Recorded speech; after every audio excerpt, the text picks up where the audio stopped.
মিচিং বুলি কৈছে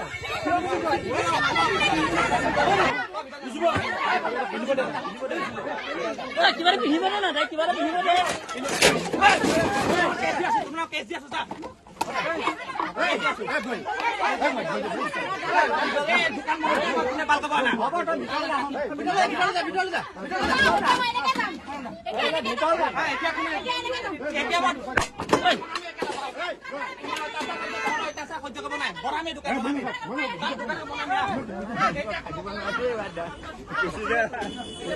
এনেকুৱাটা ঘটনা ঘটি গৈছে মানে ইয়াৰে 4-5জন লোকে মানে ব্যক্তি আহি পেলাই হৰকান্ত চায়েঙিয়াৰ নেতৃত্বত আহি মোক মানে কাপোৰ কানি খুলি উলংঘ কৰিছে ৰাষ্ট্ৰীয় ঘাইপথত আৰু সেই ৰাষ্ট্ৰীয় ঘাইপথত সেই ঘটনাটো ঘটি থকাৰ সময়ত মানে বহু লোক গাড়ীৰে পাৰ হৈ গৈছে সেই সকলোখিনিয়ে মানে মোৰ ভিডিঅ' কৰিছে ভিডিঅ' কৰি পেলাই হয়তো সেইটো ছ'চিয়েল মিডিয়াত এৰি দিছে প্ৰায়খিনিয়ে গতিকে মই এই কথাখিনি যে মোক ইমান অপদস্থ কৰিলে কাপোৰ কানি খুলি উলংঘ কৰি পেলাই এজনী মাইকী মানুহক ইমানখিনি যে অপদস্থ কৰিলে তেওঁলোকে কি অধিকাৰত মোক এইখিনি কৰিলে আৰু যিখিনি ঘটনা ঘটি গ'ল মানে সেই কথাটোৱে মোক মানসিকভাৱে বহুত হতাশাত পেলাইছে মানে মই মানসিকভাৱে একেবাৰে ভাগি পৰিছোঁ তাৰ কাৰণে মই আৰক্ষী প্ৰশাসনৰ সহায় লৈছোঁ আৰু মই আশা কৰোঁ তেওঁলোকে মোক আইনী প্ৰক্ৰিয়াৰে যিখিনি মানে উচিত মানে ন্যায় যাতে দিয়ে তাৰ কাৰণে মই তেওঁলোকৰ সহায় বিচাৰিছোঁ আৰু মই নামখিনি ক'বলৈ ওলাইছোঁ হৰকান্ত চায়েঙিয়া তেওঁৰ তত্ত্বাৱধানত মানে সকলোখিনি ওলাই আহিছে হৰকান্ত চায়েঙিয়া তাৰপিছত আছিলে তুলসী পায়েং আৰু পাপলু পায়েং আৰু টুটু কামান তাৰপিছত আছিলে এগৰাকীৰ নাম জেৰিফা কামান এই মানুহকেইজনক যাতে মোৰ মানে ইমানেই মই মানসিকভাৱে হাৰাশাস্তিত ভুগি আছোঁ আপোনালোকে মোক যাতে উচিত ন্যায় দিয়ে তাৰ বাবে মই আপোনালোকৰ ওচৰত ৰিকুৱেষ্ট কৰিছোঁ আৰু সেয়াই আজি মোৰ লগত হৈছে কাইলৈ আৰু বেলেগৰ লগত হ'ব ইমানখিনি ক'ত অধিকাৰ পালে যে এজনী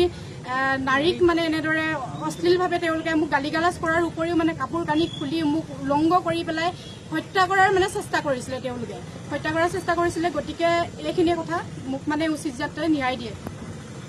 আমাৰ লখিমপুৰ জিলাৰ চাউলধোৱা থানাৰ অন্তৰ্গত যি কণা নদী তিনিআলি লক্ষ্যজিৎ বৰা বুলি এজন যুৱকে বিগত কিছুদিন ধৰি তেখেতে তাতে এখন দোকান দি আছিলে দোকান মানে ফাষ্ট ফুড ঠিক চাহৰ এনেকুৱা চাহ তাহ দিয়ে আৰু ঘুগুনি বনাই তেনেকুৱা ধৰণৰ দোকান দি আছিলে তাতে মানে তেখেতে দোকানখন যিহেতু তেওঁৰ অলপ জৰাজীৰ্ণ হৈছিলে গতিকে তেখেতে তাৰ পিছফালে যিহেতু মাটিটো চৰকাৰী মাটি দিয়ে তাত সেই মাটিটো কাৰো দখলত নাই বা মাটিটো কাৰো নহয় তাতে দোকানখন তেওঁ দিবলৈ যাওঁতে মানে আৰু বাঁহৰ দুটামান খুঁটি পুতি অকণমান দোকানখন ভাল কৰি মেৰামতি কৰিবলৈ লওঁতেই কালি কি কৰিলে ওচৰৰে কণা নদীৰ মানে ওচৰ পাজৰ কেইজনমান এজন আমি বিশেষ জনপ্ৰতিনিধি বুলিও জানিছোঁ আৰু এজনে কিবা CSP এটা চলাইবলৈ জানিছোঁ তেখেতলোক খুব মানে সমাজত পৰিচিত ব্যক্তি আৰু তেখেতলোকৰ নেতৃত্বত কেইগৰাকীমান মহিলাই আহি কোনো কথা নাই বতৰা নাই দোকানখন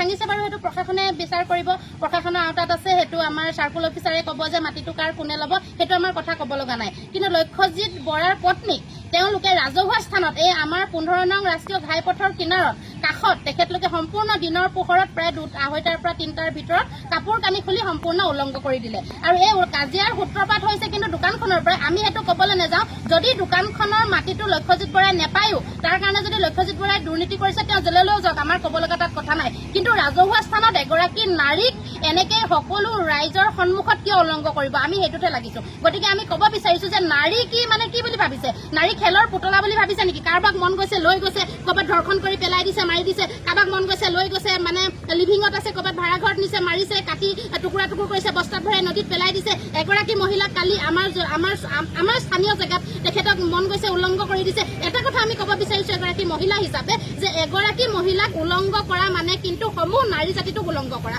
গতিকে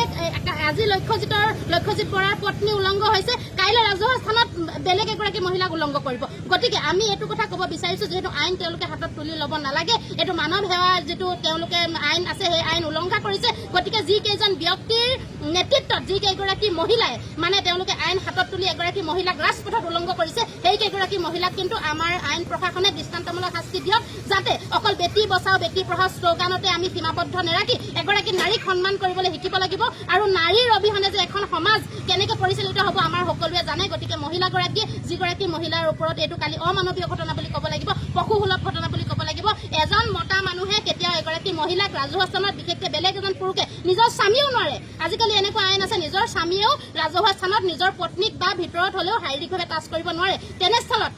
বেলেগ এজন পুৰুষে এগৰাকী বেলেগ মহিলাক কিয় মানসত মানে সেৱা প্ৰতিপন্ন কৰিবৰ বাবে সকলোৱে দেখাকে যিবিলাক গাড়ী